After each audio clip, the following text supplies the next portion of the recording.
Raja Pak, agak nge-lag soalnya Pak. Oh ya, boleh. Oke Pak, Silahkan. Ya. siapa? Ya.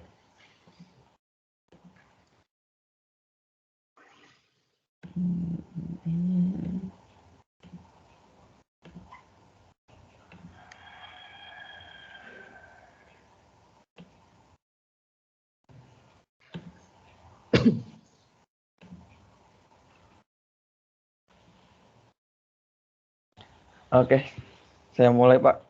Ya, silakan. Berkaitan dengan materi IT productivity, di sini saya mengambil jurnal dari Eric Brian Johnson, yaitu jurnal itu berjudul The Productivity Paradox of Information Technology Review and Assessment.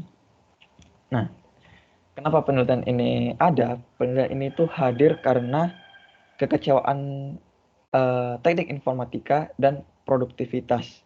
Jadi bukan hanya karena memperburuk kekhawatiran tentang nilai akhir dan miliaran dolar investasi teknik informatika, tapi juga karena menimbulkan kekhawatiran yang membuat frustasi dengan ukuran dan metode yang biasa digunakan untuk penelitian produktivitas.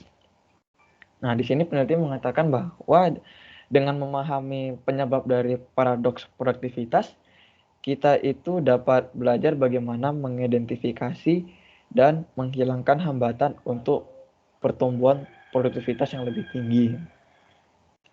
Nah, sehingga dari latar belakang tersebut, tujuan dari penelitian ini adalah untuk mengidentifikasi, dan yang kedua itu untuk menghilangkan hambatan untuk pertumbuhan produktivitas yang jauh lebih baik, yang lebih tinggi. Pada penelitian ini, metodologi yang digunakan pada penelitian adalah studi literatur, di mana pada studi literaturnya sumber yang digunakan itu yang pertama ada dua. Yang pertama berkaitan dengan komputerisasi yang diambil dari 30 jurnal terkemuka dari sistem informasi dan ekonomi, dan yang kedua itu dari diskusi dengan peneliti terkemuka di lapangan. Nah, dari analisis dan evaluasi studi literatur tadi, peneliti memberikan hasil bahwa ada 4 paradoks yang berkaitan dengan produktivitas.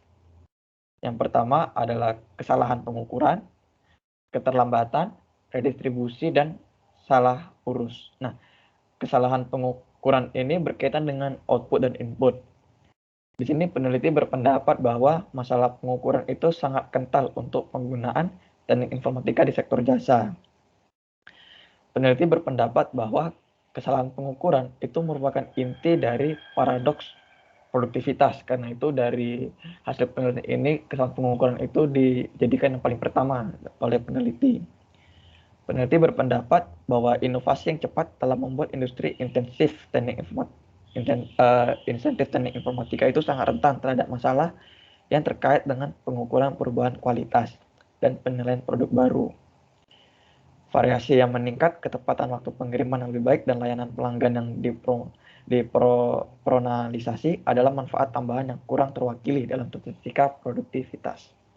Nah, yang kedua adalah keterlambatan. Dalam hal ini keterlambatan itu karena belajar dan penyesuaian. Di sini peneliti berpendapat bahwa di masa depan kita itu tidak hanya harus menuai manfaat teknologi saat itu, tetapi juga manfaat tambahan yang cukup untuk menutupi biaya tambahan yang kita keluarkan pada saat ini.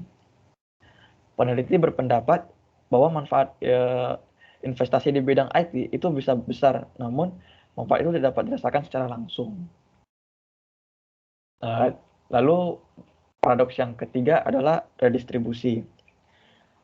Peneliti berpendapat bahwa teknik informatika mungkin bermanfaat bagi masing-masing perusahaan, tetapi tidak produktif dari sudut pandang industri secara keseluruhan ataupun ekonomi secara keseluruhan.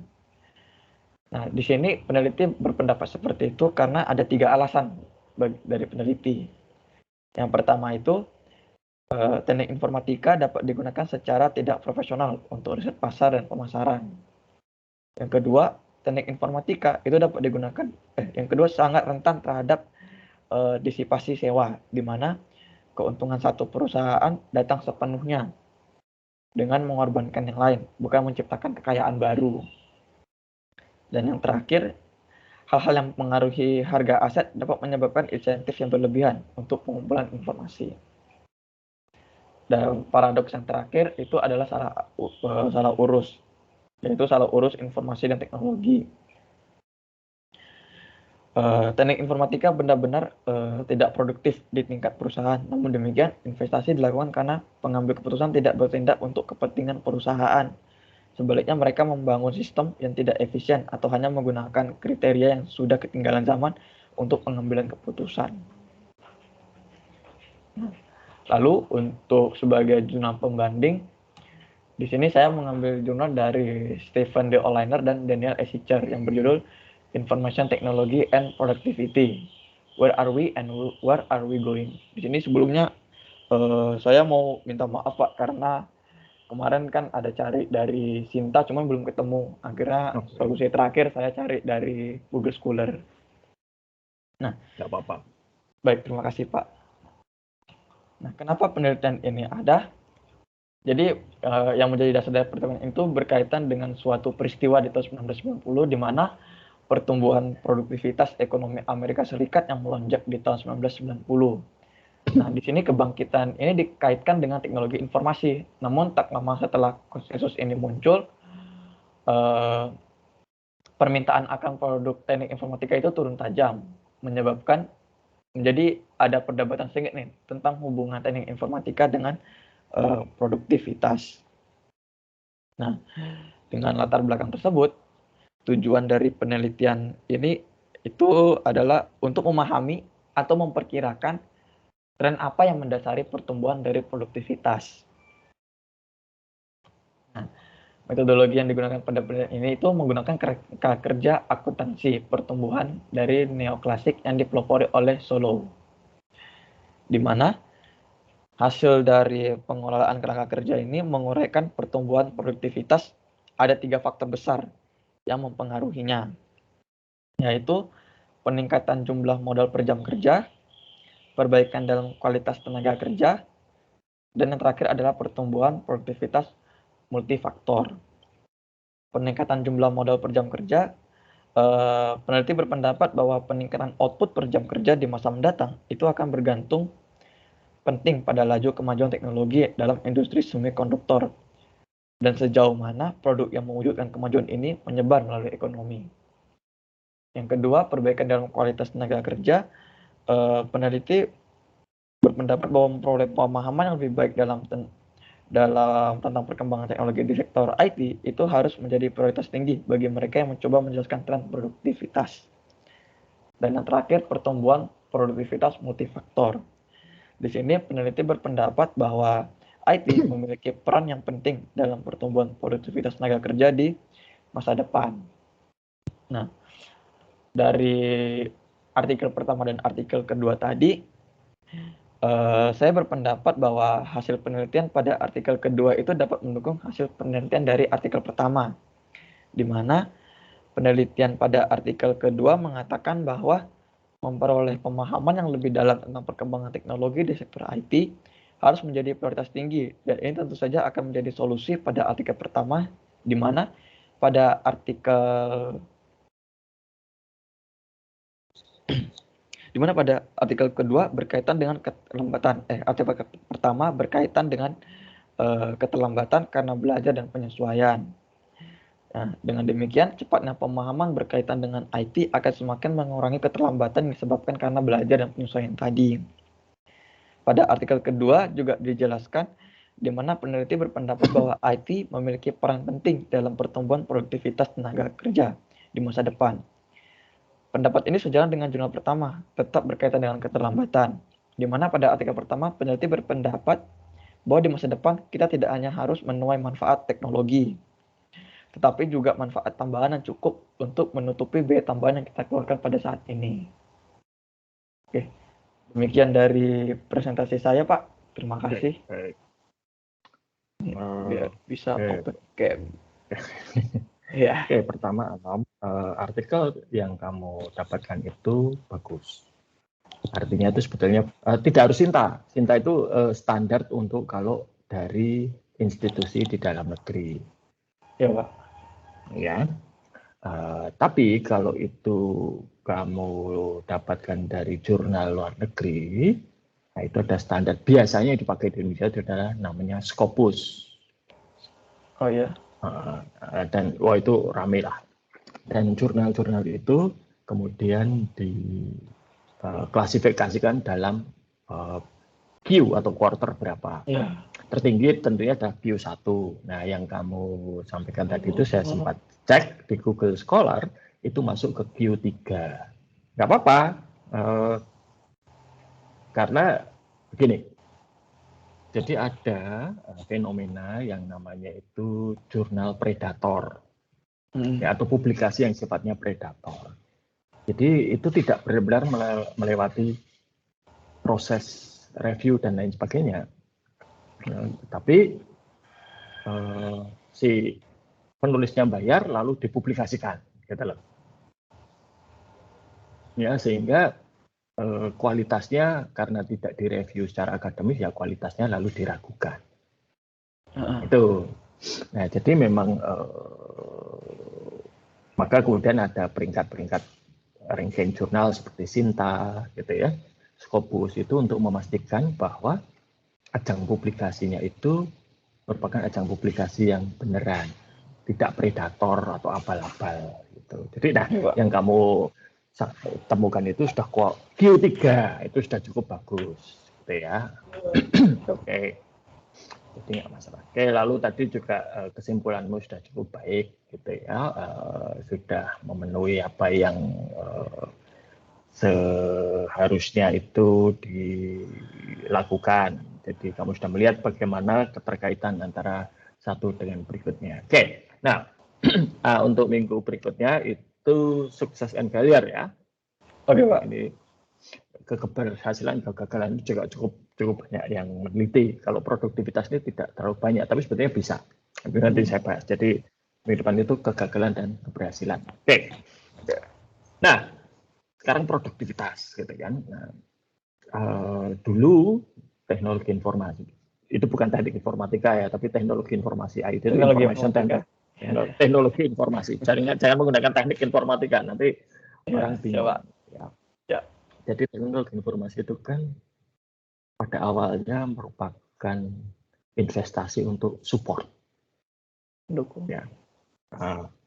Jadi tidak benar-benar untuk faktor produksi. Gambarannya begini, kalau kamu punya usaha, misalnya ya jangan kamu lah, misalnya Indofood itu nambah mesin untuk membuat Indomie, gitu ya. Nah, nanti kan berarti kapasitas produksinya naik, betul ya? Kalau kapasitas produksi naik, Indomie yang dijual bisa naik, betul ya? Berarti kan nanti investasi mesin baru ini bisa untuk meningkatkan pendapatan, dan demikian nanti kenaikan pendapatan ini bisa digunakan untuk membayar harga mesin baru ini atau untuk cicilan dan sebagainya, betul ya? Tapi kalau Indofood itu misalnya invest ke sistem informasi akuntansi baru, apakah itu berpengaruh terhadap jumlah produksi Indomie? Tidak, ya, tidak secara langsung. Ya. Sangat sulit ditelusur ke sana, ya kan? Apakah menambah kualitas Indomie? Tidak juga, tidak bisa secara langsung, paling tidak, ya. Atau sulit diketahui. Tidak akan menimbulkan variasi rasa yang beragam, juga tidak. Ya, maka itu yang disebut kalau investasinya pada faktor produksi gampang menelusuri. Tapi kalau investasi bukan pada faktor produksi lebih sulit untuk menelusuri. Nah, contoh yang lain misalnya seperti Telkomsel. Sekarang Telkomsel itu kan sedang mengakuisisi banyak perangkat teknologi untuk menggelar layanan 5G. Begitu pasang BTS 5G, pelanggan beralih ke 5G, ada pemasukan baru, betul ya? Betul. Nah, kalau di situ investasi teknologi informasi itu sebagai faktor produksi, karena Telkomsel memang jualannya itu. Ya. Sehingga lebih mudah untuk menelusur produktivitasnya. oh beli BTS 5G 2. Berapa pelanggan yang kemudian beralih ke 5G dan membayar lebih mahal misalnya? Oh naik 10%. Berapa kenaikan pendapatan? Sekian. Oh berarti produktif. Bisa dihitung gitu ya. Tapi kalau oh ini sistem penggajiannya baru. Bagus nggak? Bagus. Meningkatkan produktivitas Telkomsel nggak? Nah ini yang sulit untuk ditelusur. Karena sistem penggajian yang baru itu kan memperlancar gaji gitu ya. Gajinya Ya. lebih lancar, lebih tepat, lebih akurat dan ini. Dampak produktivitasnya apa? Sulit sekali untuk ditelusur, gitu kan? Ya enggak. Nah, tetapi sebetulnya itu juga bukan masalah yang baru dalam bisnis. Itu sudah lama. Misalnya anggaran iklan. Oh bisa, mungkin kita bisa meneliti ya. Oh kalau kita naikkan anggaran iklannya naik. Ya. Tapi dalam banyak hal anggaran iklan ini sering sekali tidak berakibat kepada kenaikan penjualan atau kenaikan pendapatan. Lihat aja kalau pas kampanye atau pilkada atau pemilu nasional banyak kan iklan-iklan mengenai calon legislatif, calon presiden, calon kepala daerah, betul ya? Apakah itu menambah minatmu untuk memilih? Nah, nggak usah dijawab, tapi kira-kira gambarannya ini yang menjadi pangkal dari permasalahan produktivitas. Nah, tahun 80-an, jadi dekade 80-an itu pernah dilakukan penelitian. Ingat ya, dekade 80-an ini komputer belum seperti sekarang. Soal komputer belum banyak, belum masyarakat, belum semurah sekarang. Yang masih bisa, yang mampu membeli komputer itu adalah korporasi. Salah satunya itu adalah industri perbankan. Perbankan itu termasuk salah satu industri yang secara intensif menggunakan teknologi informasi. Meskipun itu bukan bisnis mereka. Jadi teknologi informasi itu benar-benar sebagai support. Nah, lalu kemudian muncul, lalu ada satu penelitian gitu ya di dekade 80. Jadi investasi untuk teknologi informasi di industri perbankan di Inggris ya itu naik, secara nasional naik dihitung. Tapi produktivitas industri perbankan Inggris itu mendatar. Jadi ternyata kenaikan investasi IT ini tidak berpengaruh terhadap produktivitas. Jadi, nah ini yang kemudian disebut sebagai productivity paradox. Investasi IT naik, tapi kok produktivitas tidak naik. Nah ini ada apa? Nah, maka kemudian dilihat kenapa toh? Ternyata ada beberapa masalah. Pertama, kenaikan produktivitas dengan adanya komputerisasi itu menyebabkan turunnya produktivitas di sektor lain. Itu apa?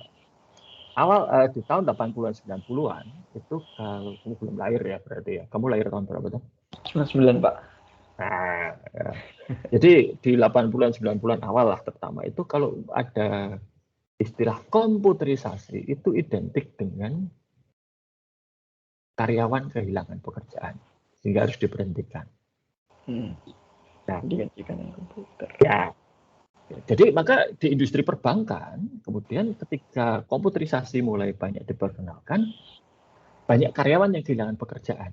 Nah ini kan meningkatkan produktivitas industri perbankan, tetapi pada saat yang sama karyawan kehilangan pekerjaan ini menurunkan produktivitas, sehingga produktivitasnya itu mendatar. Hanya memang tidak dilihat bahwa produktivitas mendatar ini yang tadinya manusia sekarang digantikan komputer. Itu tidak kelihatan. Ya, kita kan angka makro ya, ekonomi makro. Itu pertama. Kedua, cara menghitung ROI-nya memang kemudian tidak, return on investment-nya tidak memasukkan misalnya manfaat itu tidak bisa diperoleh dalam jangka pendek. Ya. Manfaat itu baru bisa diperoleh mungkin dalam jangka yang agak panjang. Terutama untuk investasi IT. Tahun-tahun pertama pasti atau sering sekali itu tidak menghasilkan tingkat pengembalian yang diharapkan. Ya, karena biasanya banyak belajar dulu. Dan harus diingat bahwa industri perbankan itu kan tidak berdiri sendiri. tapi dia terkait atau terhubung dengan industri yang lain. Gitu ya. Jadi kalau misalnya ini yang dulu saya alami. Jadi ketika saya kuliah itu, kamu kalau sekarang lihat kartu ATM itu kan ada chipnya ya. Ya. Itu di tahun 90 berapa ya? 94. Itu BRI sudah punya kartu ATM yang seperti itu. Tetapi pada waktu itu masyarakat belum siap. Mesin ATM belum bisa menerima, yang ada pada waktu itu belum bisa menerima kartu, istilahnya pada waktu itu namanya smart card. Belum bisa menerima. Dampaknya bagaimana? Ya itu adalah investasi yang sia-sia. Tapi BRI sudah pernah punya itu. Namanya dulu tabungan. Dan itu ada rekeningnya Smart BRI namanya. Saya ingat betul. Karena saya nasabah pada waktu itu.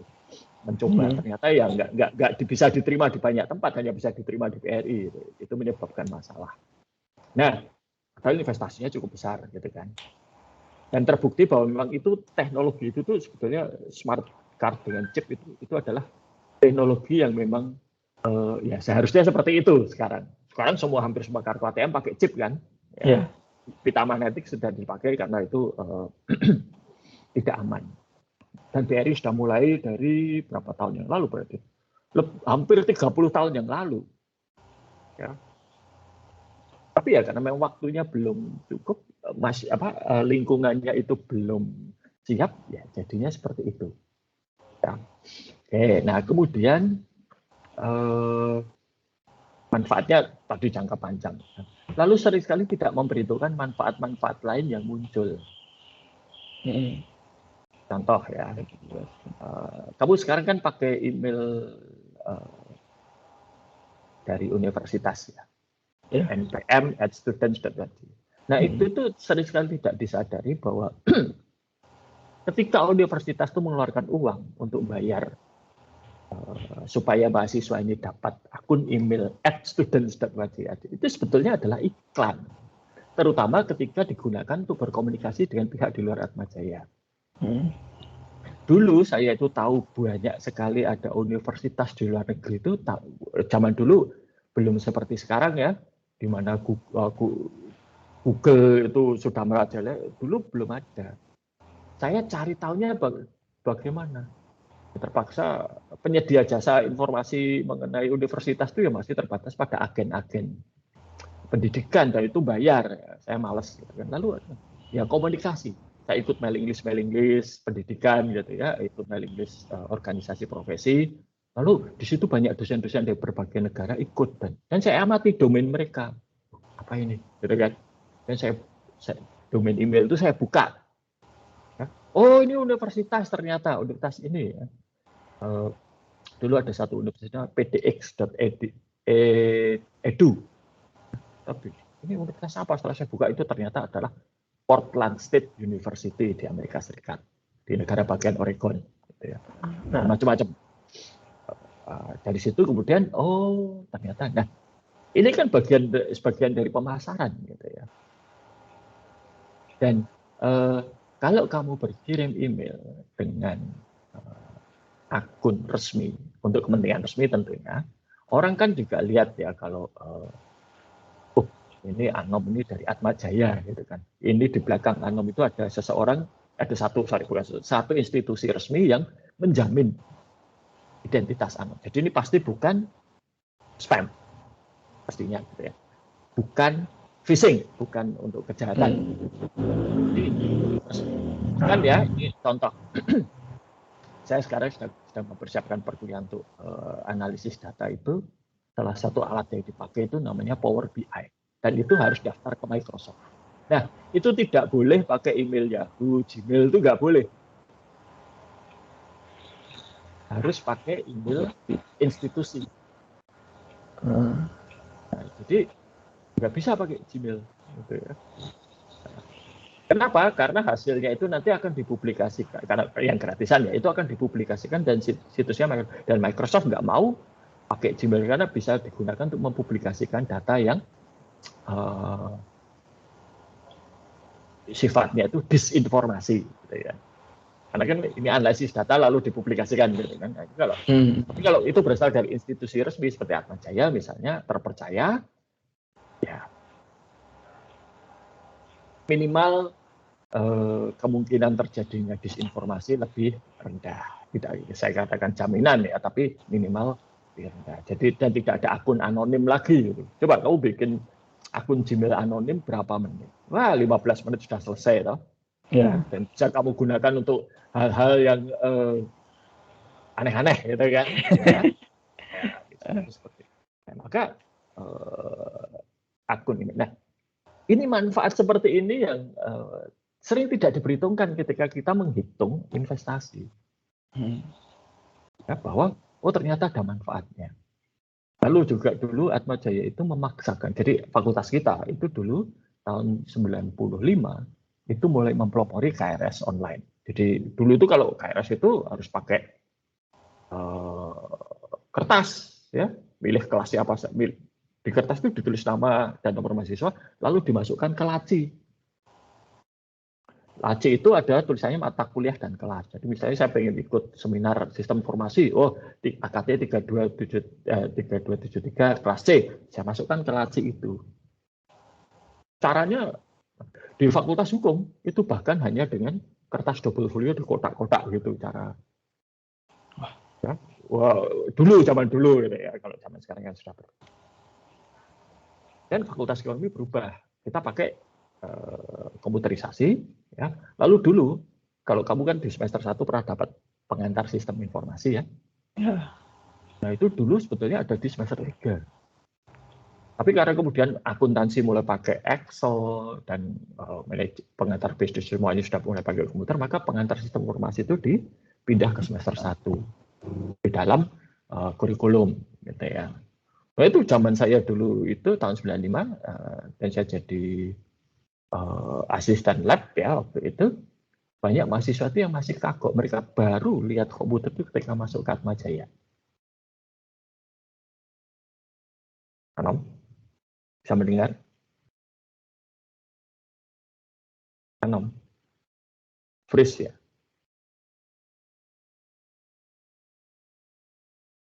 Anom, sepertinya freeze. Anom,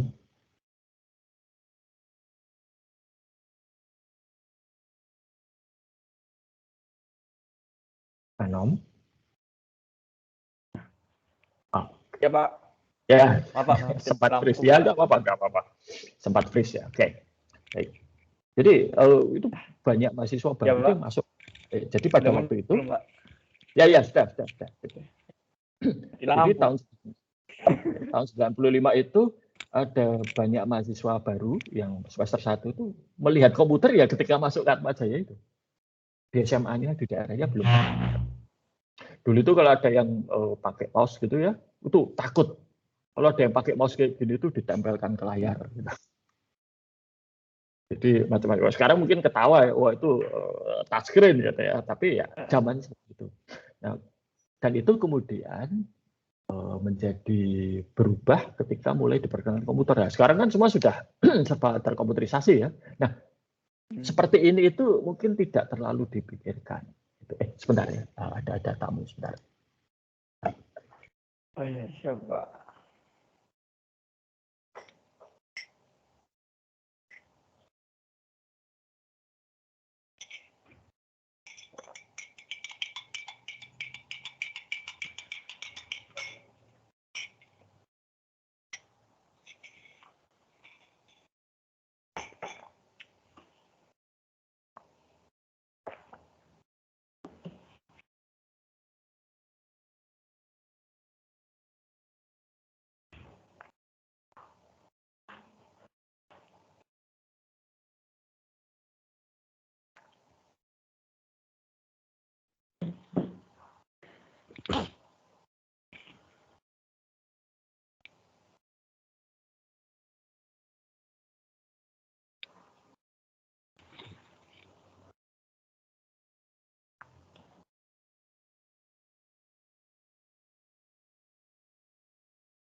Anom, sorry. Ya Pak. Maaf ya, ada yang ngirim barang, jadi harus dicek dulu. Ya, biasa. Oke, sampai di mana tadi? Oh ya, tadi jadi keuntungan-keuntungan yang tidak terlihat itu sering atau tidak diperhitungkan di awal itu sering sekali terjadi, ya. Dan itu kadang-kadang yang harus, terutama dalam investasi IT itu harus diperhitungkan. Ya.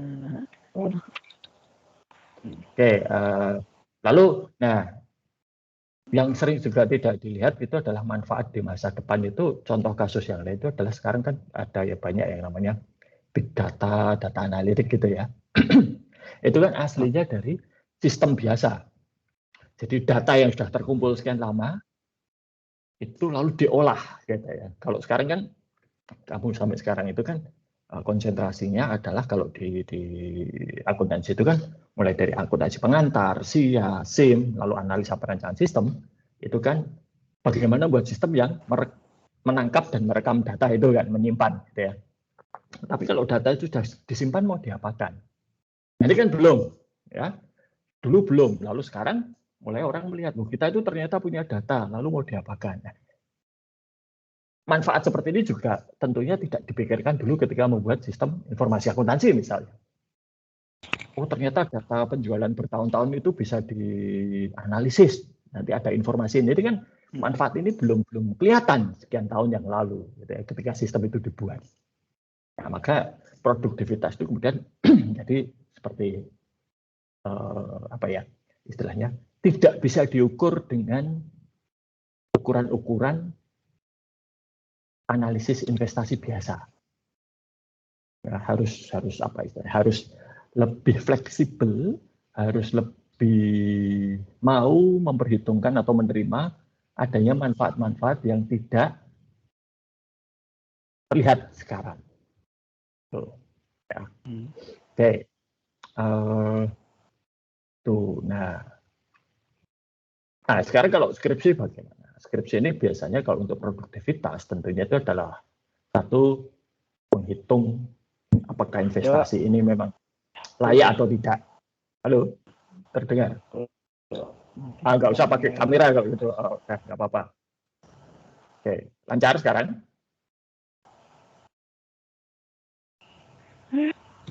Om, sudah terdengar? Ya. Oke, ya Oke, dengar Pak. Off cam saja nggak apa-apa. Nggak masalah. Ya Pak.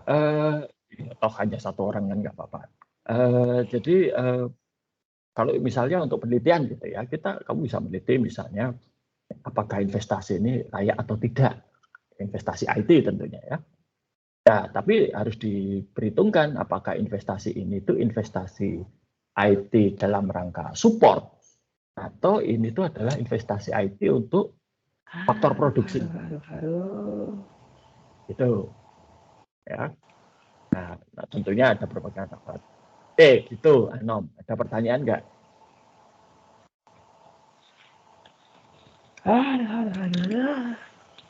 Halo, Anom. Anom. Oke. Halo. Pak. Ya, ada pertanyaan?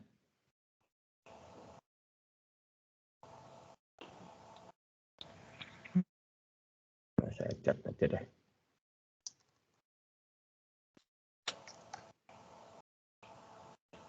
Ayo.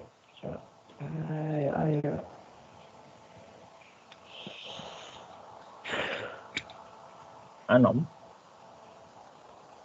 apakah ada pertanyaan?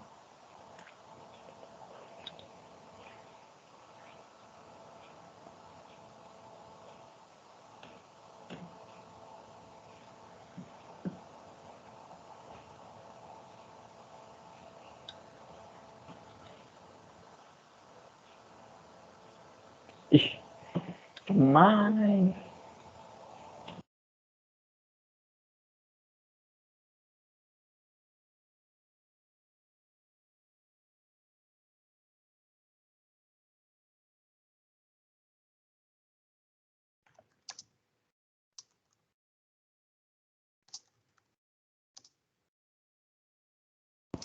Halo Pak.